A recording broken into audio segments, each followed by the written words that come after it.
Love at first sight is how Lenny Kravitz describes his feelings about Lisa Bonet when they first met. They met backstage at a New Edition concert. She felt an instant connection and they bonded over their Jewish backgrounds. Lisa said because they had so much in common, she trusted him more than she ordinarily would have trusted someone. She was dating a music executive at the time, and Lenny, who was unsigned and going by the name Romeo Blue, was involved with someone else too. They tried to keep things strictly platonic at first. Lenny describes Lisa as the female version of him. They were mirror images of each other. They started hanging out as friends and eventually they became roommates. Soon enough, they were dating. Lisa said she turned around and looked at Lenny and knew he was the right man for her. Lenny was just smitten with the actress. He called their relationship a magical time in his life, but they were also very young. On her 20th birthday, she and 23-year-old Lenny jetted off to Vegas and tied the knot. Their daughter, Zoe Kravitz, was born in December 1998, and Lisa served as the inspiration for his 1989 debut album, Let Love Rule, which Lisa also wrote a couple of songs for. Their marriage began to unravel when Lenny started collaborating with Madonna on her song, Justify My Love. The media sparked rumors that Lenny was having an affair with the singer and multiple other women. The gossip began to be too much to handle, and Lenny and Lisa separated in 1991.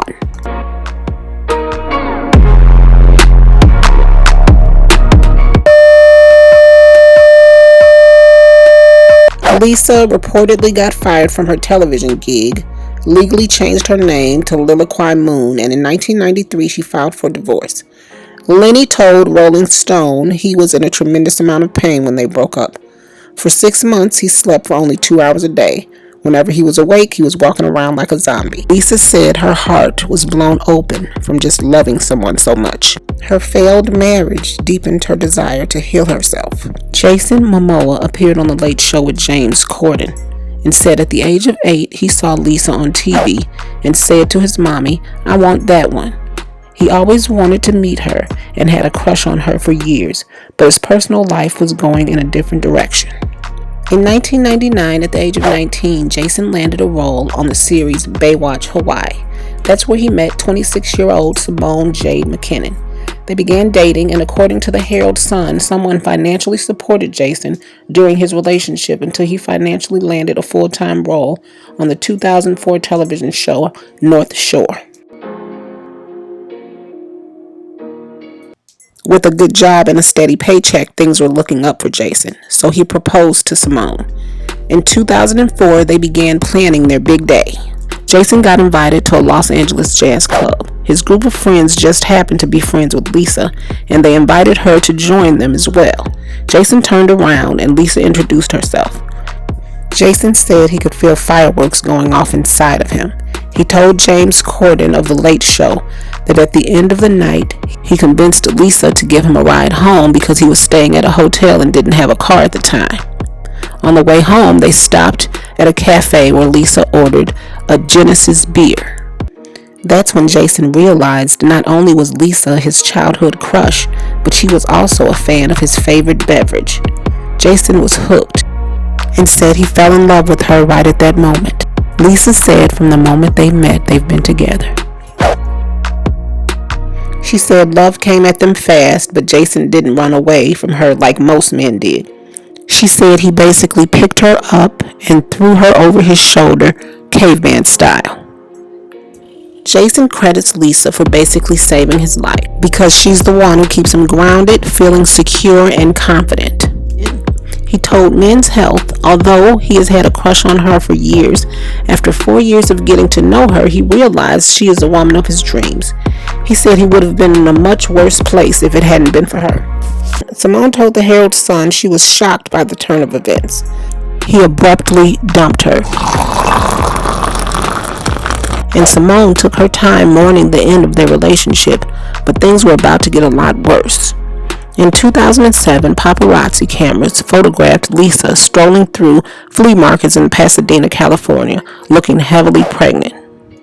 According to the Herald Sun, Simone was left in the dark about Jason spending time with Lisa back in December 2006. Thankfully, Simone had healed her heart and was enjoying a promising relationship with someone else. In 2007, Lisa's water broke long before her expected due date. Jason was filming in Canada at the time and was fast asleep when he woke up. He told Essence he had 70 missed calls on his phone. He freaked out and made a mad dash to the airport. He told the publication he made it back to their home just in the nick of time. He and Lisa got to spend 2 hours together in the bathtub before she gave birth to their daughter. Jason began referring to Lisa as his wife in many interviews. This led the media to believe they had secretly tied the knot.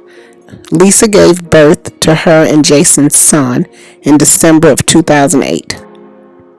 But it would be many years before the couple officially became husband and wife. Lisa decided to take a long hiatus from the entertainment industry and focus on motherhood, but it was Jason who encouraged her to return to the film industry in 2014 when he directed, wrote, and starred in the dramatic thriller Road to Paloma. Lisa told People magazine that Jason encouraged her to return to her acting roots. She said having a partner like Jason made her feel safe and added that Jason is the love of her life. Lisa played his love interest in the film, and Jason called it an honor to work alongside his partner. That same year, they also co-starred in the Sundance TV series The Red Rose 13, years after they first met. Jason and Lisa tied the knot in November 2017, according to US Weekly.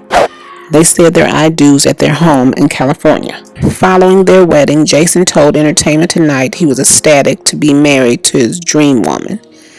And as to why they referred to each other as husband and wife and weren't even married, Jason said they considered themselves committed without legalizing their union. Lisa and Jason have managed to live the type of harmonious life that most people can only dream of. Jason has a great relationship with everyone in Lisa's life. Jason and Zoe have matching tattoos, and he and Lenny wear matching school rings. Lenny told The Times he loves Jason just like a brother. Lenny and all their children frequently spend time together as one big happy family. Jason refers to Lisa as the queen. He thinks they're perfect together, and one of their favorite things to do is go strolling together through flea markets and shop antiques. When they're not working as a family, you can find them at home. Jason never thought he would get married, but Lisa has given him a new perspective. Lisa and Jason are modern nonconformists who shun modern electronics that most can't live without. In 2014, Lisa admitted that she's never been on Facebook. They do not watch television because Lisa feels it helps to cultivate her children's imagination. Lisa tries to be media-free as much as possible. Earlier this year, Jason posted a video on YouTube of Lisa's restored 1965 Ford Mustang that she purchased when she was 17. She said it had really gotten beaten up over the years, but she didn't want to get rid of it because she loved it so much and planned to restore it someday. So Jason surprised her and had it restored. The two rode off together, holding hands, in the restored Mustang. That does it for this video, guys. Please rate, comment, and subscribe, and I'll see you guys real soon in the next video. Bye!